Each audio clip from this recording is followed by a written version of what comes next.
What up, TikTok? Mike Peer Money. Yo, I just want to talk to the seniors. I feel a bit bad for the seniors in this regard. There's so many decisions that you have to make as a senior when you're headed into retirement or if you have already retired. And that is Social Security. When you decide to take it, there are like four different parts to Social Security.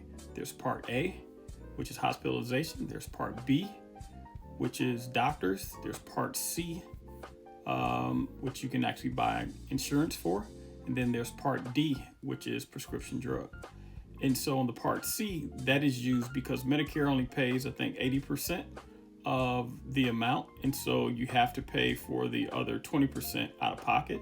So if you buy a Medicare Plan C plan from a private insurer, then that can cover for the difference. So that's something that you have to think about. Another thing is, when do you decide to collect Social Security? Do you collect it at 62 and a half when you're first eligible? Or do you wait till 65, depending upon your age? That may be full retirement age. I think if you're born after 1965 or 1966, full retirement age now is 67. So you have those choices to make. Now, if you take your retirement early, every year, approximately 8% per year for every year that you retire early that you will lose. So say, for instance, my full retirement year is 67. If I decide to take the retirement at 62 and a half, so that's what, 4.5 years. So you say 4 times 8, that's 32% plus another 4%. I'm going to lose 36% of my benefit if I took it early. But there's a trade-off or a break-even point, because if I take it early, then I'm getting that. So let's just say I'm getting $1,000 a month on my retirement. If I started at age, just call it 63, just to make it simple. I started at 63, so that's 12,063, 12,064, 12,065, 12,067. So that's $48,000 that I would get before I would actually start receiving my benefits. So that 48,000 that you take early, you're getting that as a stream of income at $1,000 per month.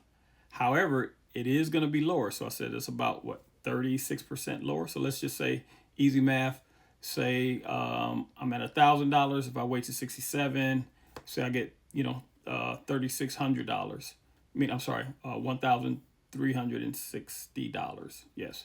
And so in that, that's the 30% gap. So that's another decision that seniors have to consider. When do they take their retirement? Do they need that retirement early, or do they have other income streams that they can defer taking Social Security at full retirement age or not? And then also a piece that comes into that are pensions. So if you are fortunate enough to have a pension, then you could start collecting your pension from your employer. You could do that in a lump sum. That's a decision you have to make. Or you can do it as opposed to annuity if your company pays out that way. And typically what that is, say if you have a lump sum of $100,000, they say, hey, you can pay that all at once and you can take that as a lump sum. Or what they may do, if you take the annuity route, then they'll say, hey, we're going to take this lump sum amount, that $100,000. They're going to estimate based upon some tables, how long they expect you to live, your age, and all of that. And then they'll tell you how much they'll give you as the retiree in that pension plan on a monthly basis. And you'll have that income stream for life. Also, there's some options you can take with that. If you have a spouse, you can choose to take a lesser amount and allow for your spouse to receive some after your death.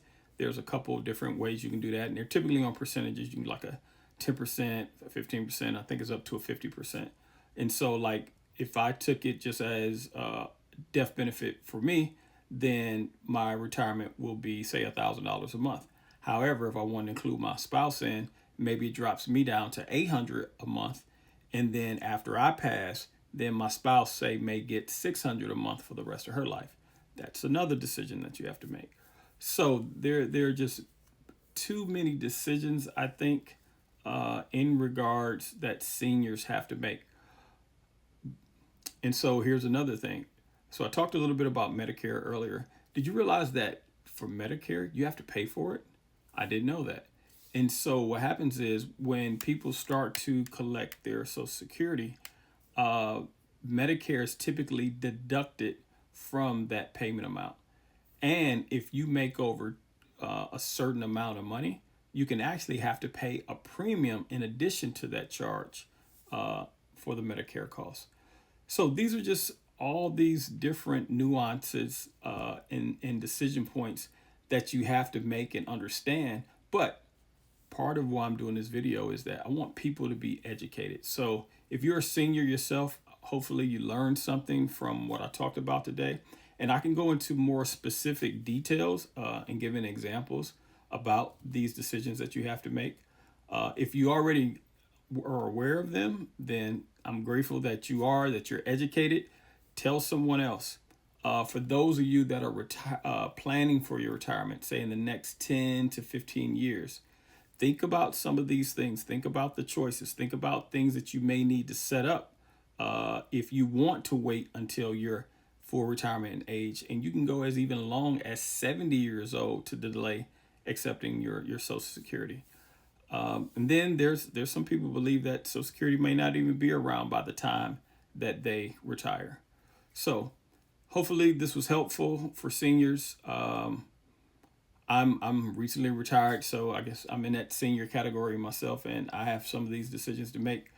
And so let's make them with a head full of information, with a great understanding to know what our options are, because we can make certain decisions because we don't have the information that can actually harm us.